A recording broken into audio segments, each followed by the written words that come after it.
Hello my friends, and welcome back to another Brotato Ultimate Nightmares run, where we take the characters that are hardest to beat on the new Nightmare mode, as chosen by you, and try to win with them. Hope you're all doing well. Today we're playing the Chef, which is a character I think people struggle with because it requires you to combo your attacks. You need to set enemies on fire and then hit them with non-elemental damage in order to kill them. The enemies all have double the normal health, but take triple damage if they're on fire, so it's very important to set up the combination for this character. There's a few ways that you can try to win with the Chef. I like wrenches as an option because that gives you a pretty solid damage source. It'll set enemies on fire easily using the scared sausage. I also like cacti clubs because the thorns will, again, set enemies on fire pretty easily. But I think that the natural pick for the Chef, both thematically and as the strongest weapon, is the spoon. Spoon is just a really powerful weapon. You're going to get guaranteed crits because you're already trying to set enemies on fire. So it just makes perfect sense. Also, the game was changed now a little while ago, and it makes this weapon even stronger because previously, if an attack set an enemy on fire using the scared sausage, that attack wouldn't crit. It needed to be on fire before you actually hit it in order to crit.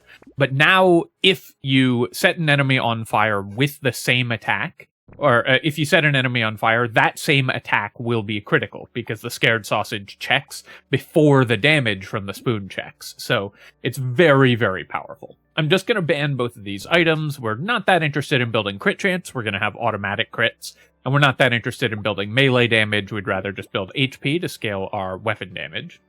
Baby Elephant is okay on this character. It is, of course, a non-elemental source of damage, so it will be tripled against burning enemies. If you get easy ways to set enemies that are far away from you on fire, that can be pretty powerful. So I'll leave it in the pool, and we start with a bunch of luck. So I'll leave it in the pool for now, though, of course, we may or may not end up actually using it. We're not building engineering, and we don't want to build elemental damage on this character, because your modifiers are reduced, so we're just going to ban the book here. We'll roll. Sharp Bullet does have some uses because we would take a pocket factory, we'll take turrets and stuff like that, just to set things on fire more easily with our scared sausage. But I'm not going to lock it. Corrupted Shard I could lock as well. We are on the Abyss, so picking up Curse early can be pretty nice. I think I'm going to roll, and we'll try to get some more economy items. I do need to find more spoons. It's important to find weapon levels on this weapon because it scales better as you level it up. The HP scaling increases, so very important to find those. So you can see here that our normal attacks do 12 damage and our critical hits do 72 damage because not only are they critical, they're also tripled by the Chef passage and passive, and we get these guaranteed critical attacks against burning enemies. So, sort of by definition, we're always getting both effects there. I'm gonna roll here. I'm looking for harvesting. I'm looking for HP. I'm looking for luck. I'll take an armor, though. I don't want to reroll too much. I will buy a snake. We definitely want to be able to set enemies on fire more easily. And then we'll buy another spoon. Getting 5 of them isn't terrible. We'll need to fix our move speed. Maybe I shouldn't have banned the Terrified Onion, but I really don't like decreasing my luck on this character. Obviously, an important component of our damage setup is the ability to step on consumables for the fire explosion in order to get the automatic burning attacks. So having higher luck is important to enable that. Keep rolling here. I could take the move speed. I could take attack speed, very important for spoons as well, but let's just take 5 luck, and then we'll pick up 5 harvesting. By these items that we have locked, that's all great. Definitely taking improved consumable healing, definitely taking gentle alien, and we'll ban hedgehog, and then I'm going to roll once to see if I can find another spoon. I can't, but I'll definitely take a Ratzilla. It can set enemies on fire with scared sausage. We want to build lots of health anyways to scale our weapon attacks, and it will also triple its own damage once it sets stuff on fire, so it's actually going to be a very effective damage source for us.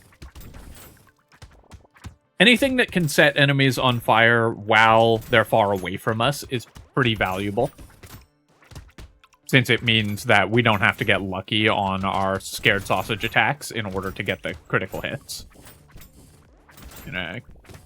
Nice, we got that curse alien. The other one is up this way somewhere. Oh, I lost track of it somehow. Not actually sure where the other one went. Just blanked on that, I guess. Boxing gloves, so we do get half a damage on each of our weapons. I guess that's worth 7 materials, so I will pick that up. And then here, I could take max HP, but let's take some attack speed. We really need higher attack speed with this weapon. The main downside of Spoon is that it attacks really slowly, so even though it scales with HP and we want lots of health, attack speed is even more important. I shouldn't have picked up that fruit there. I could have used it to set things on fire more reliably. I do like... Oh, I guess our rat must have killed the curse alien last wave. I should have checked and seen how much curse we had. But the rat, of course, does good damage. Thanks to the tripled damage from on-burning enemies. Kill these healer aliens, and then we can go after yet another curse alien. Took forever for the scared sausage to set that one on fire. Missed a lot of 25% there. So we do have explosions on this character, technically. The explosions that set things on fire, but they don't use explosive damage. So we're just going to ban this, and then we'll take the percent damage there. Definitely need that. I could take 4 melee damage, but let's just pick up an armor, and then here I'm going to take 6 max HP as well. I will buy another spoon, a fertilizer, and we'll roll. I do want increased max HP, but I don't currently have any way to heal, so Weird Ghost would be too dangerous, I think. I'm just going to ban this and re-roll. We'll take a spoon and a lost duck and cute monkey, an incredible find, very, very powerful healing, and then we'll roll and lock this entire shop. Great shop for us.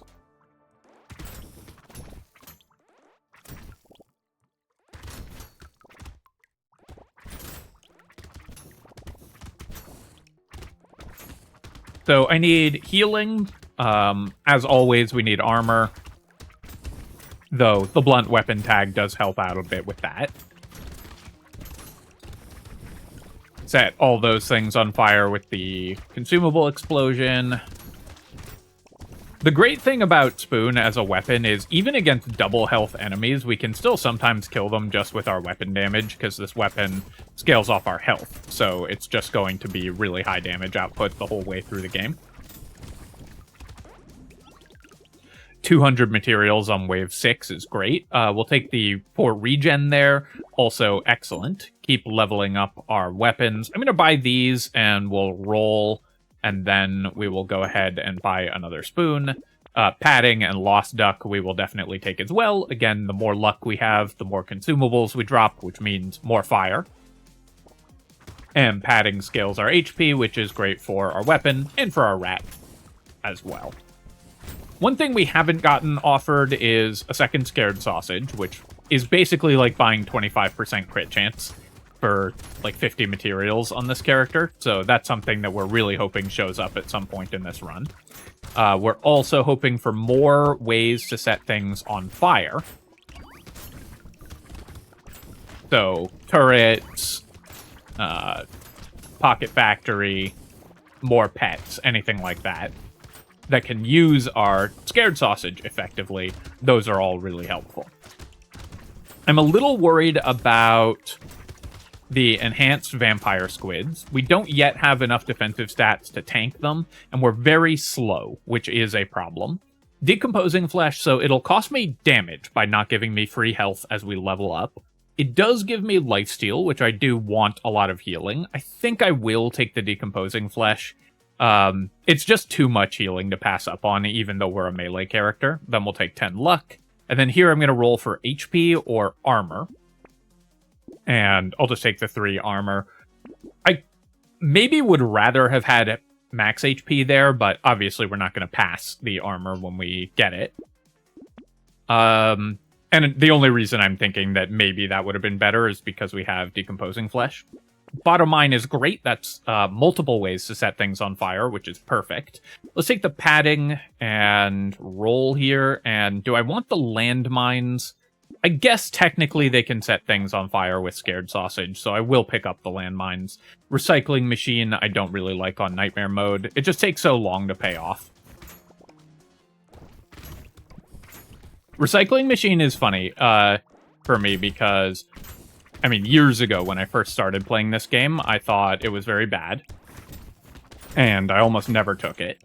And then I started taking it more and more highly, and now I've gone back to taking it much, much lower, because it just takes a long time for it to pay off. So even though you will get your money's worth on it most of the time, the amount of time you wait to do that, and the fact that it gives you no stats other than just economy, and that economy is pure materials, not, there's no XP, I think makes it typically hard to use. Economy items that don't give you experience as well, I think people tend to overrate. They rate them exactly the same as the ones that do give you experience, but they're significantly less valuable. I'll take the max HP here, of course, and then we get to buy all of these items. I was hoping that this would be a bannable item so we could re-roll. Broken Mouth, I'll take. Triangle of Power, I don't think we can really afford to buy. It's very hard for this character to avoid taking damage. Let's roll and buy a spoon. You never want more than, or very rarely want more than 1 Decomposing Flesh, because then you start actually losing health every time you level up. The first one just prevents you from gaining the free health, but the second one causes you to lose health. And there's only so much lifesteal that you really need.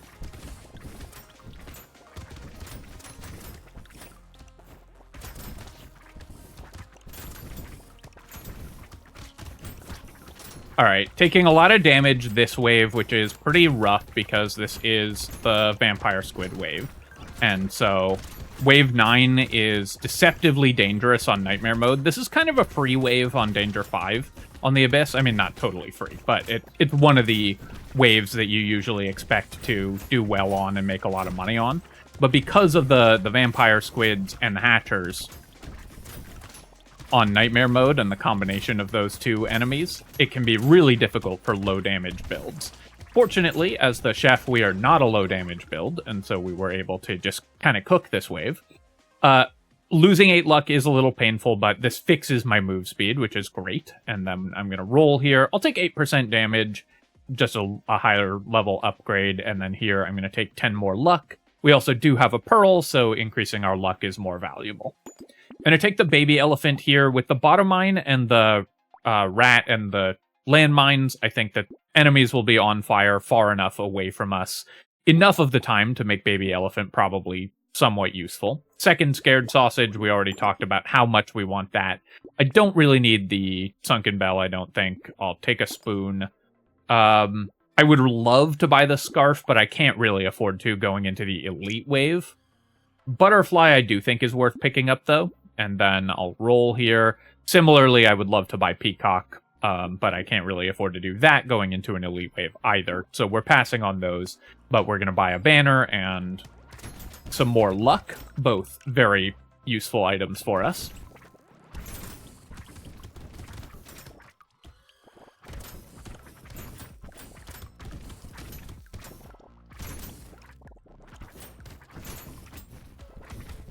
I think that the reason that people have been struggling with this character a bit is probably just starting with the wrong weapon.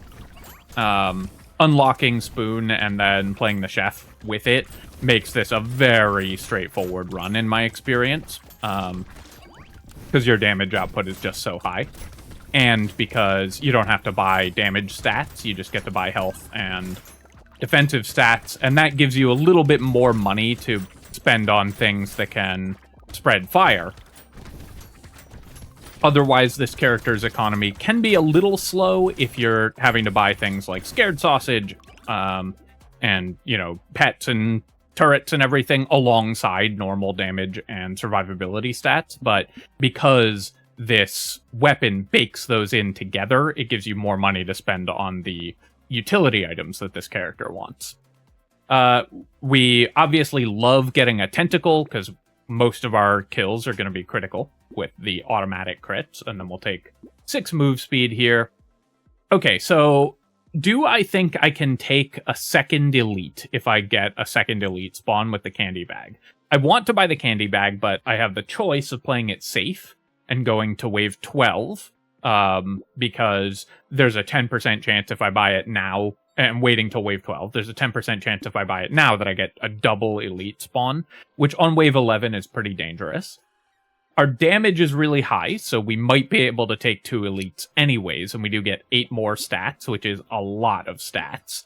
I think it's worth the risk. I think we survive, even if I get a double elite spawn here, so I think I'm gonna go for that. If we were struggling more with this build, then I would buy the knot, but we don't really need to. Alright, we did get the double elite spawn, so we're hoping that we can kill the elites really quickly. I need to kind of back off a bit. Focusing on the one that I've gotten low, and then we'll get a full heal so that we can kill the second one more easily as well. And you can see that our damage output is really, really high here. This elite is pretty tough to take on as a melee character, which is why I focused the other one first. Because I didn't want it to go into its second form before I had killed the other one, but we were able to clear both elites very quickly, did not have to deal with the more dangerous one in its second form for very long, so that plan worked out perfectly. I bet you were all thinking, this is a 10% chance of just losing the run when I bought the candy bag, but I felt pretty confident that we could win even against double elites, because Spoon is such a broken weapon. Yeah, we'll take this. It does cost me 3 max HP, which is kind of painful, but the XP gain is still good, and we'll take the lantern as well. Defective steroids is more health. Insanity, I guess I'll pick up. We do want, I suppose, some crit chance, because we do have increased critical multipliers, and it can help on our non-Spoon weapons as well. Do I want the attack speed here, or do I want to roll for armor? I guess I'll just take the attack speed. Here, I want all of this stuff, but I'm going to wait on the potato. We'll buy the corrupted shard, and then we'll re-roll, and then we'll buy a spoon. Duct tape does cost me health here, unfortunately, which is pretty bad, given that we're using spoon as our weapon, but armor is so important. And then I'm going to roll. Fresh meat, I don't really care about. See if we get another elite spawn. We did not.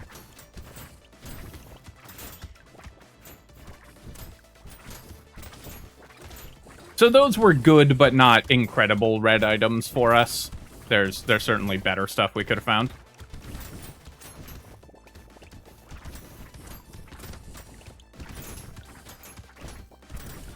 You know, we took both of them, but it's not something that's gonna just win the run outright for us.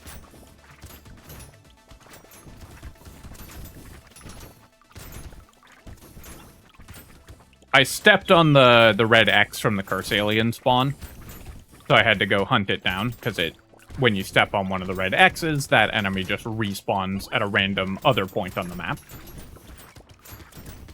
Also, at this point, you'll notice I'm not really paying attention to the consumable explosions. With double scared sausage, enemies will be on fire pretty much all the time anyways. I'll take the goat skull. It's 1.5 base damage on all my weapons. We'll take fish hook, we'll take lost duck. Cursed banner, excellent. And then we need more max HP, of course. We'll take the cursed jerky. That should pretty much put the nail in this run. With this much consumable healing, we should be in great shape. And then we'll buy these. I still don't want Triangle of Power, I don't think, so I'm just going to ban it, and then I will lock a turret and a saltwater. Turret is great for setting things on fire. Double armor from the candy bag that wave, which is great.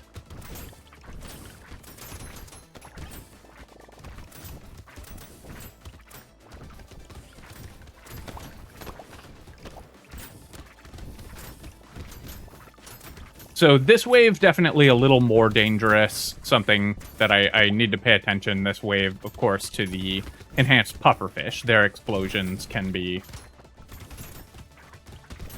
really hard to deal with. Also, don't want to let the... Oh, that's funny. So I don't know how many times I've ever seen that, but the buffing alien buffed the Stargazer tower, so that's why it had the red outline there. Increasing its move speed, which is funny.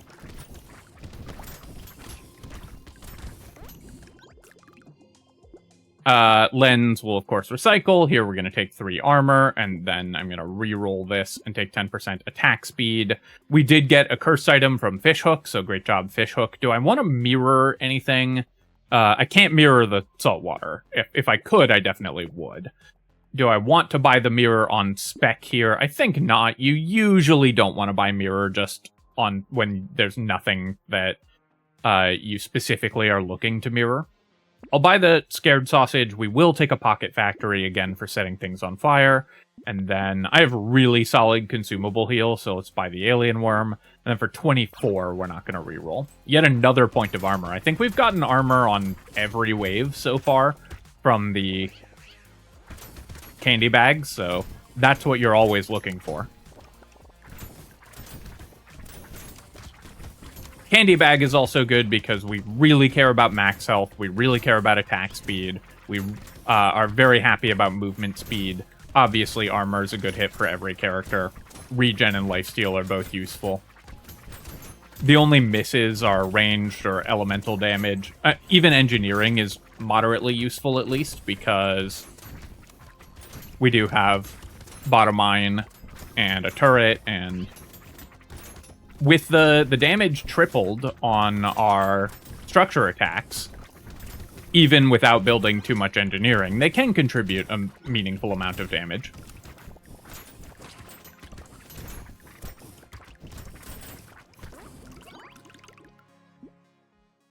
Mutation, we'll just recycle. Alien Tongue I'll take. And then I could start building Dodge as well.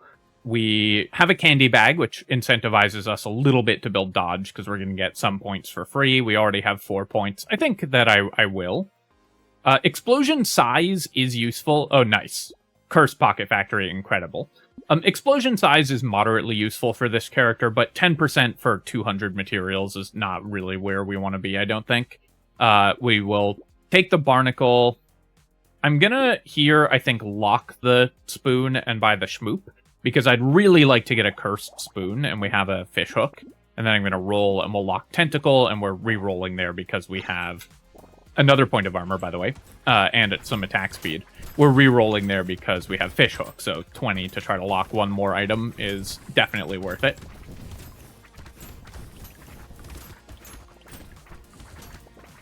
Want to make sure that I am breaking the trees as they spawn, because as soon as the trees spawn, we have many more opportunities to start setting things on fire.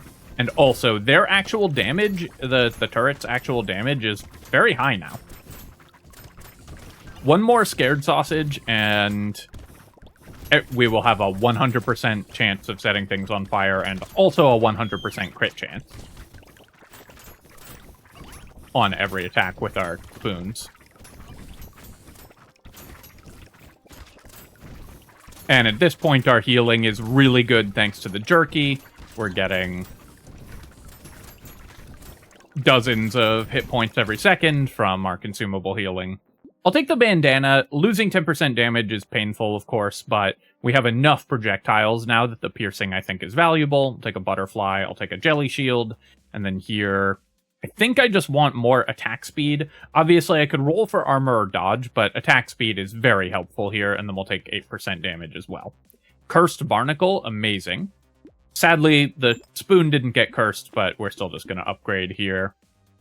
Do I want the cursed wheelbarrow at this point in the run? We maybe get an extra level by increasing my harvesting, and I get 3 curse as well. I think it's worth grabbing that there, and then we'll take the cursed boxing glove, reroll again, and lock a medal here. I think we got no armor for the first time from Candy Bag there. Maybe there's another wave where I missed not getting armor, but it's been very consistent at giving us good stats in this run. This wave, definitely a challenge. I need a few more enemies to start spawning. Once we get more enemies on the field, I will have enough consumable healing that we can survive. But the enhanced walruses do a ton of damage and are hard for this build to kill just because of our still relatively low attack speed before they hit us, and the enhanced vampire squids are always incredibly dangerous, so this wave can be a bit more challenging. I think our build is at the point, though, where there are not really many things that can stop us. I'll take the metal detector, we'll take 13% damage, we'll buy these items, we'll roll. Okay, we got a cursed spoon, that's really nice as well. It is a level 1, but we should be able to upgrade it. I'll lock the propeller hat. Alien Baby increasing my max health. I don't really care about increasing enemy health by 10%. This is additive with the chefs plus 100%, so basically it's a 1/20th increase in enemy HP in exchange for vastly increasing our damage and, of course, also our health. Dang, we missed on armor again. You saw there that our pets just killed all those vampire squids. We didn't have to do anything, which is great.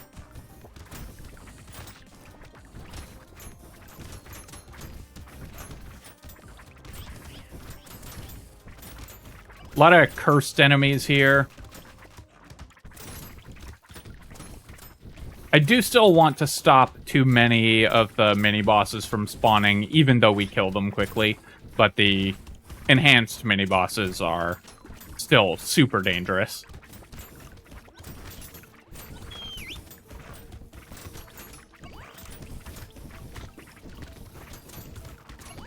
I don't care about buffing the Stargazers at all. We have just enough damage to kill those, and we're fast enough to stay ahead of them, and tanky enough that I can take a hit from them anyways.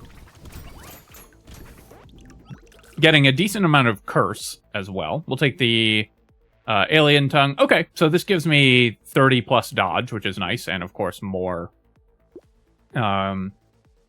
lifesteal as well. I really want with my Barnacle to be taking level 2 or higher upgrades, or level 3 or higher upgrades, rather.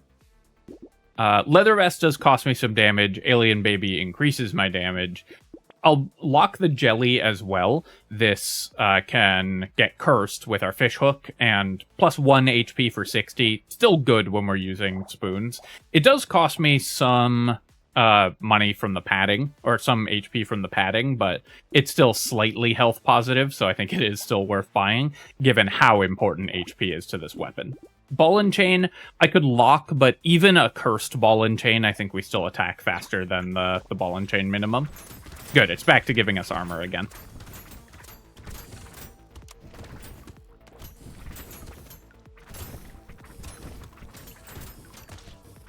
And also, we definitely don't want to buy Ball and Chain if it doesn't get cursed, so locking it for the 20% chance of being able to buy it, and then maybe not even being able to buy it if the curse value is not strong enough, just doesn't seem worth it.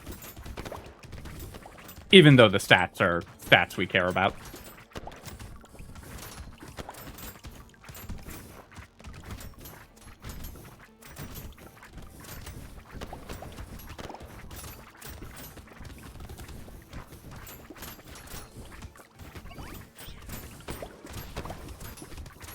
I did walk into that cursed pufferfish attack twice, which was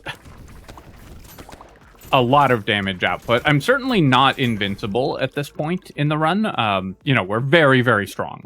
But we could easily still die if I just throw the run. Okay, nice. We got a cursed jelly. That's pretty cool. We got the cursed propeller hat as well. Nail we can buy. So one thing about the chef is you can't buy frozen heart on this character because it will turn all of your weapons into all of your damage into elemental damage, and then they'll no longer benefit from the chef's passive, which is only non-elemental sources. So frozen heart you can never buy on the chef. I'll take the nail here, though. We have 25 engineering, so that's actually a pretty substantial increase to our damage output. Lock the spoon, maybe get that cursed. Mastery, maybe we can get cursed as well. Get another armor and another attack speed that wave. I was really hoping our candy bag would give me more elites, since we're so strong. Elites are just free red items for us. Maybe we'll get one on the last wave, though. That would be fun.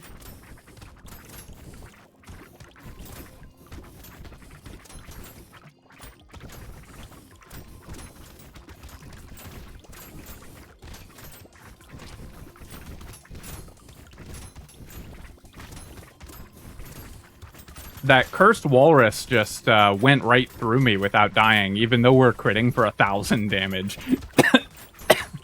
They just have so much health. Excuse me. I, like, choked while I was talking there.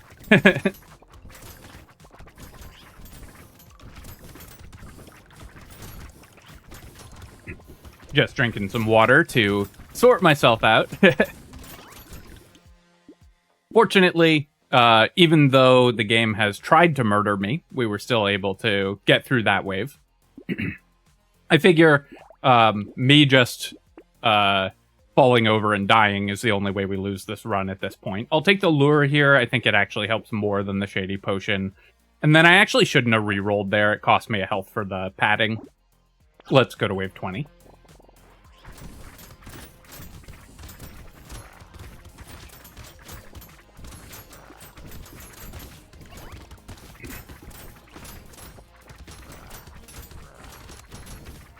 And the bosses have vanished. All right. We did it. So that's the chef. I think that this character should be fairly straightforward if you use spoons. Your damage output just quickly outscales the enemies, because you basically, against the double health enemies with triple damage, you kill them 1.5 times faster than a normal character would. And so, as long as you can reliably set things on fire, and the guaranteed crits with Spoon are already super broken, you scale off of HP, so you don't have to buy any melee damage or anything. You just end up with a character with a really strong economy, and that should be relatively easy to carry you through the run. Looking at our items here, 45k damage from the rat, obviously pretty high because it was setting things on fire and then tripling its own damage. Only 114 healing from Cute Monkey. I was expecting more in the 200 range, so that's pretty interesting. Only 3 items from Treasure Map, despite having 120 luck, so very disappointing Treasure Map, actually. We got a lot of loot aliens this run as well. Bottom Mine did 82,000 damage, so that was great. Now, you do have to take the damage numbers a little bit. Basically, the damage is worth half as much for this character as it is for other characters. So the 82,000 damage on the Bottom Mine is like it did 40,000 damage with a different character, but that's still pretty efficient. Baby elephants were once again not that exciting. So really, I think even though this is a character that benefits from Baby Elephant, other than on the Lucky, I think this item is more or less a trap. You know, I keep buying it because it's so fun, and I keep wanting it to be good, but I think that on Nightmare Mode, this item is just very rarely going to do anything.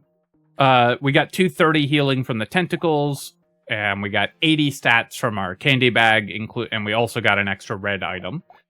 We hit level 25 thanks to the extra XP gain from our diploma. We had a pretty good fish hook. It cursed a few things, and we got a cursed jerky, which obviously is incredible. Cursed pocket factory, also excellent. Only 4 levels with the barnacle. We were fairly high level when we bought it, but it was still worth a bunch of stats and some more curse. And what else? Jelly Shield blocked 100 projectiles, kind of on the low end, but we were killing everything really, really fast. And then the Cyber Ball dealt 11k, which you can consider like 5,000, so that, again, was very bad in this run. So, again, I think the luck-based damage items, while fun, typically are going to underperform in Nightmare mode. Alright, my friends, hope that you enjoyed this run, and of course, if you have, then feel free to leave a comment and hit that like button. Helps me out with the algorithm, so I appreciate you taking the time to do that. And of course, you can subscribe to my channel for more Brotato and other strategy game analysis. Cheers, folks. I'll catch you next time.